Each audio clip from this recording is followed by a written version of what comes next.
Hello everyone, स्वागत है आपके अपने YouTube channel only regular study में।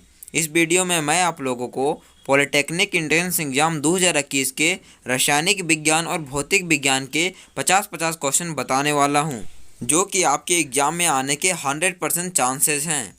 तो वीडियो को पूरा देखें, ज़रा भी स्किप ना करें, और चैनल पे पहली बार आए हो तो चैनल को सब्सक्राइब कर बेल आइकन को प्रेस कर लें, ताकि आपको आने वाले वीडियो का नोटिफिकेशन सबसे पहले मिल पाए। तो चलिए वीडियो को शुरू करते हैं। तो चलिए सबसे पहले रासायनिक विज्ञान के क्वेश्चन को देखते हैं। इसका पहला क्वेश्चन है, खाली स्थान गैस मुक्त होती है जब H2SO4 के साथ जिंक का उपचार किया जाता है। तो इसका राइट आंसर होगा ऑप्शन नंबर सी, H2। अगला प्रश्न है क्वेश्चन नंबर 2, त्वरित चूना खाली स्थान है। तो इसका राइट आंसर होगा ऑप्शन नंबर ए, CaO। अगला प्रश्न है क्वेश्चन नंबर 3, ढला हुआ चूना धीरे धीरे हवा में CO2 के साथ खाली स्थान की पतली परत बनाने के लिए प्रतिक्रिया करता है। तो इसका राइट आंसर होगा option number D, CaO CO3। अगला प्रश्न है क्वेश्चन नंबर 4, खाली स्थान श्वसन के दौरान कोशिकाओं में ऑक्सीजन के साथ मिलकर CO2 और पानी का उत्पादन करता है। तो इसका राइट आंसर होगा ऑप्शन नंबर सी, ग्लूकोज। अगला प्रश्न है क्वेश्चन नंबर 5, लोहमय गंधक स्फटिक का रंग खाली स्थान है। तो इसका राइट आंसर होगा ऑप्शन नंबर बी, हरा। अगला प्रश्न है क्वेश्चन नंबर 6, जब लेड नाइट्रेट को गर्म किया जाता है तब खाली स्थान का उत्सर्जन पाया जाता है। तो इसका राइट आंसर होगा ऑप्शन नंबर बी, NO2 का। अगला प्रश्न है question number 7, Na2SO4 plus BaCl2 we get BaSO4 plus 2NaCl, यह प्रतिक्रिया के लिए एक उदाहरण है। तो इसका राइट आंसर होगा ऑप्शन नंबर बी, दोहरा विस्थापन। अगला प्रश्न है क्वेश्चन नंबर 8, चिप्स निर्माता आमतौर पर चिप्स को ऑक्सीडाइज होने से रोकने के लिए खाली स्थान गैस के साथ चिप्स के बैग को फ्लक्स करते हैं। तो इसका राइट आंसर होगा ऑप्शन नंबर बी, नाइट्रोजन।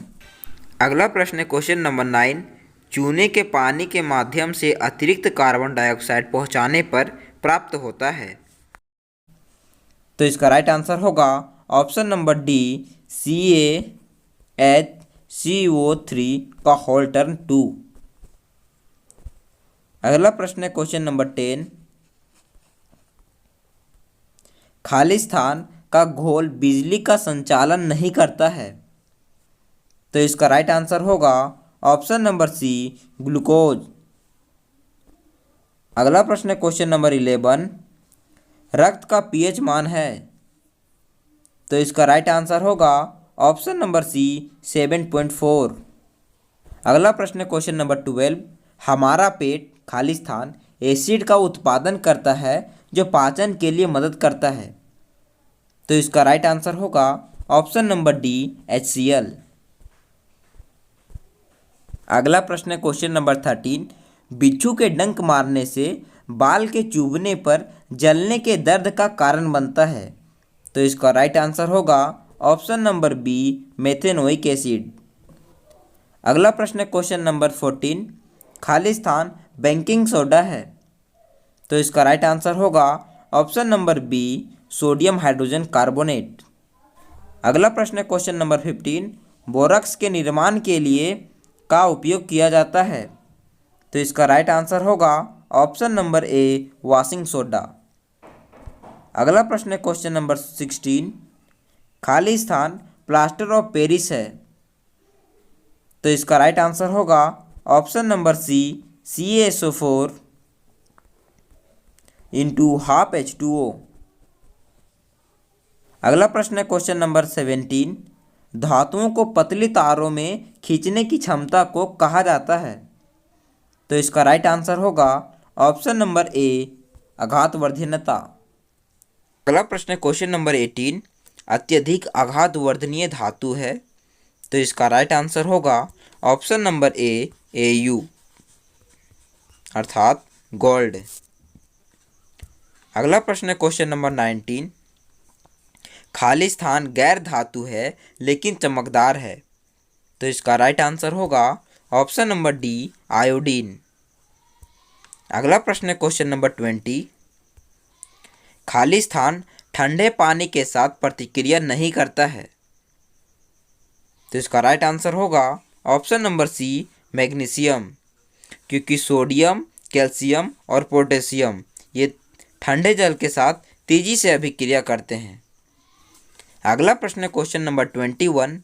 बहुत पतला नाइट्रिक अम्ल के साथ मैग्नीज के प्रभाव से खाली स्थान गैस विकसित होती है। तो इसका राइट आंसर होगा ऑप्शन नंबर ए, H2, हाइड्रोजन। अगला प्रश्न है क्वेश्चन नंबर 22। प्रतिक्रिया का कर्म है।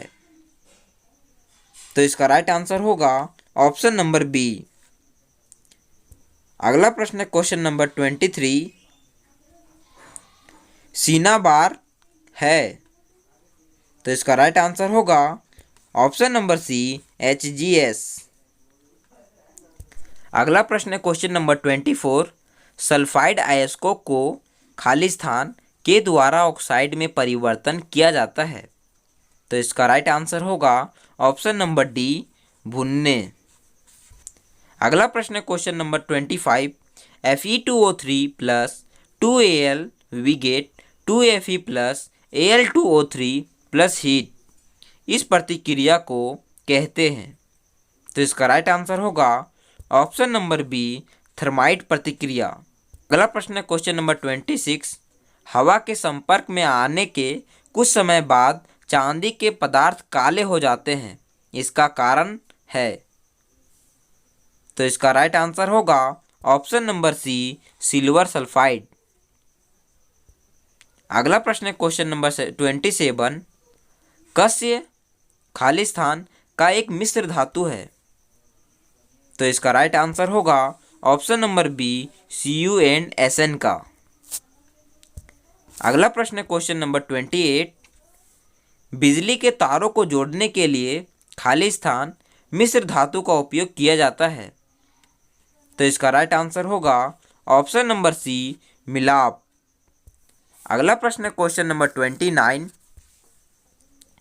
CNG का मुख्य घटक है। तो इसका राइट आंसर होगा ऑप्शन नंबर ए, मीथेन। अगला प्रश्न है क्वेश्चन नंबर 30। वनस्पति तेलों के हाइड्रोजनीकरण के लिए खाली स्थान को उत्प्रेरक के रूप में उपयोग किया जाता है। तो इसका राइट आंसर होगा ऑप्शन नंबर बी, Na। अगला प्रश्न है क्वेश्चन नंबर 31। इथेनॉल का निर्जलीकरण खाली स्थान देता है। तो इसका राइट आंसर होगा ऑप्शन नंबर सी, इथीन। अगला प्रश्न है क्वेश्चन नंबर 32। पानी में एसिटिक एसिड खाली स्थान घोल के विनेगर को कहा जाता है। तो इसका राइट आंसर होगा ऑप्शन नंबर ए, 5 to 8%। अगला प्रश्न है क्वेश्चन नंबर 33। परिशुद्ध इथेनोइक एसिड का गलनांक खाली स्थान है। तो इसका राइट आंसर होगा ऑप्शन नंबर डी, 290 केल्विन। अगला प्रश्न है क्वेश्चन नंबर 34। ईस्टर अल्कोहल और कार्बोक्सिलिक एसिड देने के लिए एसिड या बेस की उपस्थिति में प्रतिक्रिया करता है, जिसे कहते हैं। तो इसका राइट आंसर होगा ऑप्शन नंबर बी, सेफोनिफिकेशन।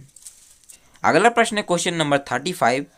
तत्वों के गुण उनके खाली स्थान के आवधिक कार्य है। तो इसका राइट आंसर होगा ऑप्शन नंबर बी, परमाणु क्रमांक। अगला प्रश्न है क्वेश्चन नंबर 36। आधुनिक आवर्त सारणी में खाली स्थान अवधियां हैं। तो इसका राइट आंसर होगा ऑप्शन नंबर सी, 7। अगला प्रश्न है क्वेश्चन नंबर 37। मेटलोइड्स हैं। तो इसका राइट आंसर होगा ऑप्शन नंबर ए, सिलिकॉन। अगला प्रश्न है क्वेश्चन नंबर 38। क्लोरीन के M सेल में खाली स्थान इलेक्ट्रॉन होते हैं। तो इसका राइट आंसर होगा ऑप्शन नंबर ए, 7। अगला प्रश्न है क्वेश्चन नंबर 39। धातु ऑक्साइड प्लस अम्ल वी गेट X प्लस पानी खाली स्थान है। तो इसका राइट आंसर होगा ऑप्शन नंबर डी, नमक। अगला प्रश्न है क्वेश्चन नंबर 40, हाइड्रोनियम आयन है, तो इसका राइट आंसर होगा ऑप्शन नंबर बी, H3O+। अगला प्रश्न है क्वेश्चन नंबर 41, मैग्नीशिया के दूध का पीएच वैल्यू है, तो इसका राइट आंसर होगा ऑप्शन नंबर बी, 10। अगला प्रश्न है क्वेश्चन नंबर 42, शुक्र का वातावरण खाली स्थान के घने सफेद और पीले बादलों से बना है, तो इसका राइट आंसर होगा ऑप्शन नंबर ए, H2SO4। अगला प्रश्न है क्वेश्चन नंबर 43, टमाटर में खाली स्थान एसिड मौजूद है, तो इसका राइट आंसर होगा ऑप्शन नंबर ए, ऑक्जेलिक एसिड। अगला प्रश्न है क्वेश्चन नंबर 44, सोडियम क्लोराइड के जलीय घोल को कहते हैं, तो इसका राइट आंसर होगा ऑप्शन नंबर ए, खारा। अगला प्रश्न है क्वेश्चन नंबर 45, ब्लीचिंग पाउडर खाली स्थान का प्रतिनिधित्व करता है, तो इसका राइट आंसर होगा ऑप्शन नंबर सी, CaOCl2। अगला प्रश्न है क्वेश्चन नंबर 46, सोडियम कार्बोनेट का पुनः क्रिस्टलीकरण उत्पादित करता है, तो इसका राइट आंसर होगा ऑप्शन नंबर बी, धुलाई का सोडा। अगला प्रश्न है क्वेश्चन नंबर 47, को सही स्थिति में खंडित हड्डियों के समर्थन के लिए प्लास्टर के रूप का उपयोग किया जाता है, तो इसका राइट आंसर होगा option number C, CaSO4 into half H2O। अगला प्रश्न है क्वेश्चन नंबर 48, खाली स्थान धातु कमरे के तापमान पर लिक्विड अर्थात तरल के रूप में मौजूद है, तो इसका राइट आंसर होगा ऑप्शन नंबर बी, पारा। अगला प्रश्न है क्वेश्चन नंबर 49, प्रकृति में सबसे कठिन कार्बन का अपरूप धातु कौन सा है, तो इसका राइट आंसर होगा ऑप्शन नंबर ए, डायमंड। अगला प्रश्न है क्वेश्चन नंबर 50, खाली स्थान उभयधर्मी ऑक्साइड है, तो इसका राइट आंसर होगा ऑप्शन नंबर डी, Al2O3। तो चलिए अब भौतिक विज्ञान के प्रश्न को शुरू करते हैं। इसका पहला क्वेश्चन है, एक समतल दर्पण द्वारा निर्मित छवि हमेशा ऐसी होती है, तो इसका राइट आंसर होगा ऑप्शन नंबर ए, आभासी और खड़ा। अगला प्रश्न है क्वेश्चन नंबर 2, एक गोलाकार दर्पण की वक्रता केंद्र और ध्रुव से होकर गुजरने वाली काल्पनिक रेखा है, तो इसका राइट आंसर होगा ऑप्शन नंबर बी, प्रधान धुरी। अगला प्रश्न है क्वेश्चन नंबर 3, अवतल दर्पण से परावर्तन के बाद प्रमुख अक्ष के समानांतर एक किरण खाली स्थान से होकर गुजरती है, तो इसका राइट आंसर होगा ऑप्शन नंबर ए, प्रधान केंद्र बिंदु। अगला प्रश्न है क्वेश्चन नंबर 4, जब एक वस्तु को अनंत में रखा जाता है तो उत्तल दर्पण द्वारा निर्मित छवि का आकार होता है, तो इसका राइट आंसर होगा ऑप्शन नंबर ए, बिंदु के आकार के। अगला प्रश्न है क्वेश्चन नंबर 5, दंत चिकित्सक द्वारा रोगियों के दांतों की बड़ी छवियों को देखने के लिए उपयोग किए जाने वाले दर्पण का प्रकार है, तो इसका राइट आंसर होगा ऑप्शन नंबर ए, नतोदर।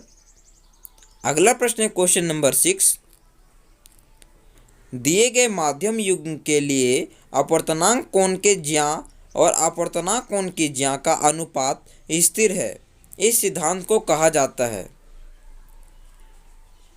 तो इसका राइट आंसर होगा ऑप्शन नंबर बी, स्नेल का सिद्धांत या नियम। अगला प्रश्न है क्वेश्चन नंबर 7, निम्नलिखित में से किसका अपवर्तनांक सबसे बड़ा है, तो इसका राइट आंसर होगा ऑप्शन नंबर सी, हीरा। अगला प्रश्न है क्वेश्चन नंबर 8, एक गोलाकार लेंस की वृत्ताकार रूपरेखा के प्रभावी व्यास को कहा जाता है, तो इसका राइट आंसर होगा ऑप्शन नंबर ए, छिद्र। अगला प्रश्न है क्वेश्चन नंबर 9, समतल दर्पण की फोकल लंबाई होती है, तो इसका राइट आंसर होगा ऑप्शन नंबर सी, अनंत। अगला प्रश्न है क्वेश्चन नंबर 10, लेंस की शक्ति का एसआई इकाई है। तो इसका राइट आंसर होगा ऑप्शन नंबर बी, डियोप्टर। अगला प्रश्न है क्वेश्चन नंबर 11, आँख का नेत्र पटल है। तो इसका राइट आंसर होगा ऑप्शन नंबर ए, प्रकाश का संवेदन पटल। अगला प्रश्न है क्वेश्चन नंबर 12, आँख के लेंस की फोकल लंबाई को संयोजित करके विभिन्न दूरियों की वस्तुओं पर मानव आँख केंद्रित कर सकती है, इसे कहते हैं। तो इसका राइट आंसर होगा ऑप्शन नंबर बी, सुविधा। अगला प्रश्न है क्वेश्चन नंबर 13, आँख के लेंस की फोकल लंबाई में परिवर्तन किस क्रिया के कारण होता है। तो इसका राइट आंसर होगा ऑप्शन नंबर सी, सिलियरी मांसपेशियाँ। अगला प्रश्न है क्वेश्चन नंबर 14, उम्र बढ़ने के साथ आँख की सुविधा की शक्ति कम हो जाती है, इस स्थिति को कहा जाता है। तो इसका राइट आंसर होगा ऑप्शन नंबर बी, जरा दृष्टि दोष। प्रश्न है क्वेश्चन नंबर 15, जब सफ़ेद प्रकाश का पराकिरण होता है तब निम्न में से कौन सा रंग सबसे ज़्यादा झुकता है। तो इसका राइट आंसर होगा ऑप्शन नंबर ए, नीला। अगला प्रश्न है क्वेश्चन नंबर 16, तारे की टिमटिमाहट का कारण है। तो इसका राइट आंसर होगा ऑप्शन नंबर ए, वायुमंडलीय अपवर्तन। अगला प्रश्न है क्वेश्चन नंबर 17, कोलाइडल कणों द्वारा प्रकाश का विकिरण है। तो इसका राइट आंसर होगा ऑप्शन नंबर डी, थैडल प्रभाव। अगला प्रश्न है क्वेश्चन नंबर 18, आकाश का नीला रंग और सूर्योदय और सूर्यास्त के समय सूर्य के लाल रंग का कारण होता है। तो इसका राइट आंसर होगा ऑप्शन नंबर ए, प्रकाश का विकिरण। अगला प्रश्न है क्वेश्चन नंबर 19, 1 एम्पियर विद्युत धारा है। तो इसका राइट आंसर होगा option number A, 1 coulomb by 1 second. अगला प्रश्न है क्वेश्चन नंबर 20, दो बिंदुओं के बीच के विभवांतर के बराबर है। तो इसका राइट आंसर होगा ऑप्शन नंबर ए, किया गया कार्य बाय प्रभार। अगला प्रश्न है क्वेश्चन नंबर 21, विभवांतर का एसआई इकाई है। तो इसका राइट आंसर होगा ऑप्शन नंबर बी, वोल्ट। अगला प्रश्न है क्वेश्चन नंबर 22, 1 ओम के बराबर है। तो इसका राइट आंसर होगा option number C, 1 volt by 1 ampere. अगला प्रश्न है क्वेश्चन नंबर 23, यदि धातु की तार की लंबाई दुगुनी कर दी जाए तो तार का प्रतिरोध क्या होगा। तो इसका राइट आंसर होगा ऑप्शन नंबर बी, दुगुना होता है। अगला प्रश्न है क्वेश्चन नंबर 24, प्रतिरोधकता का एसआई इकाई है। तो इसका राइट आंसर होगा option number A, ohm metre. अगला प्रश्न है क्वेश्चन नंबर 25, जब प्रतिरोधकों को श्रृंखला में जोड़ा जाता है तब। तो इसका राइट आंसर होगा ऑप्शन नंबर ए, प्रत्येक प्रतिरोधक की विद्युत धारा परिपथ के विद्युत धारा के समान होती है। अगला प्रश्न है क्वेश्चन नंबर 26, जब दो प्रतिरोध R1 और R2 को समानांतर जोड़ा जाता है तो समानांतर संयोजनों का समतुल्य प्रतिरोध Rp है। तो इसका राइट आंसर है option number A, Rp is equal to R1 plus R2 by R1 into R2। अगला प्रश्न है क्वेश्चन नंबर 27, जोल के ऊष्मा के सिद्धांत के अनुसार विद्युत धारा के कारण निर्मित ऊष्मा खाली स्थान के द्वारा दी जाती है। तो इसका राइट आंसर होगा option number A, H is equal to I square RT। अगला प्रश्न है क्वेश्चन नंबर 28, 1 वाट विद्युत शक्ति के बराबर है। तो इसका राइट आंसर होगा option number A, 1 watt is equal to 1 volt into 1 ampere. अगला प्रश्न है क्वेश्चन नंबर 29, विद्युत ऊर्जा का व्यावसायिक इकाई है। तो इसका राइट आंसर होगा ऑप्शन नंबर ए, किलोवाट घंटा। अगला प्रश्न है क्वेश्चन नंबर 30, तार का प्रतिरोधकता। तो इसका राइट आंसर होगा ऑप्शन नंबर बी, उसके अनुप्रस्थ काट के क्षेत्रफल से व्युत्क्रमानुपाती होती है। अगला प्रश्न है क्वेश्चन नंबर 31। ब्रेड टोस्टर और विद्युत इस्त्री जैसे विद्युत गर्मी के उपकरण के संवहक शुद्ध धातुओं के बजाय मिश्र धातुओं द्वारा बनाए जाते हैं क्योंकि, तो इनका राइट आंसर होगा ऑप्शन नंबर बी, मिश्र धातुओं की प्रतिरोधकता अधिक होती है। प्रश्न क्वेश्चन नंबर 32। एक क्षैतिज विद्युत शक्ति के तार के माध्यम से एक विद्युत धारा पूर्व से पश्चिम दिशा में प्रवाहित होती है। विद्युत शक्ति तार के सीधे नीचे की बिंदु पर चुंबकीय क्षेत्र की दिशा होती है। तो इसका राइट आंसर होगा ऑप्शन नंबर ए, उत्तर से दक्षिण की ओर। अगला प्रश्न क्वेश्चन नंबर 33। एन घुमाव वाले विद्युत धारा वहन करने वाली गोलीय कुंडली के कारण चुंबकीय क्षेत्र होता है। तो इसका राइट आंसर होगा ऑप्शन नंबर बी, एन बार के रूप में बड़ी मात्रा में एकल बारी द्वारा उत्पादित। Question number 34। परिनालिका के अंदर उत्पादित मजबूत चुंबकीय क्षेत्र का उपयोग कुंडली के अंदर रखे गए चुंबकीय सामग्री जैसे नरम लोहे के टुकड़े को चुंबकित करने के लिए किया जाता है। जो चुंबक बनता है उसे कहा जाता है। तो इसका राइट आंसर होगा ऑप्शन नंबर ए, विद्युत चुंबक। अगला प्रश्न है क्वेश्चन नंबर 35। विद्युत धारा वहन करने वाले एक लंबे सीधे परिनालिका के भीतर चुंबकीय क्षेत्र होता है। तो इसका राइट आंसर होगा ऑप्शन नंबर डी, सभी बिंदुओं पर समान होता है। अगला प्रश्न क्वेश्चन नंबर 36। फ्लेमिंग के बाएं हस्त के नियम के अनुसार तर्जनी खाली स्थान की दिशा दर्शाती है। तो इसका राइट आंसर होगा ऑप्शन नंबर बी, चुंबकीय क्षेत्र। अगला प्रश्न क्वेश्चन नंबर 37। वह उपकरण जो किसी परिपथ में विद्युत धारा उपस्थित का पता लगाता है उसे कहते हैं। तो इसका राइट आंसर होगा ऑप्शन नंबर बी, गैल्वेनोमीटर। अगला प्रश्न क्वेश्चन नंबर 38। विद्युत जनरेटर के कार्य के तहत बुनियादी घटना है। तो इसका राइट आंसर है ऑप्शन नंबर ए, इलेक्ट्रोमैग्नेटिक इंडक्शन। अगला प्रश्न क्वेश्चन नंबर 39।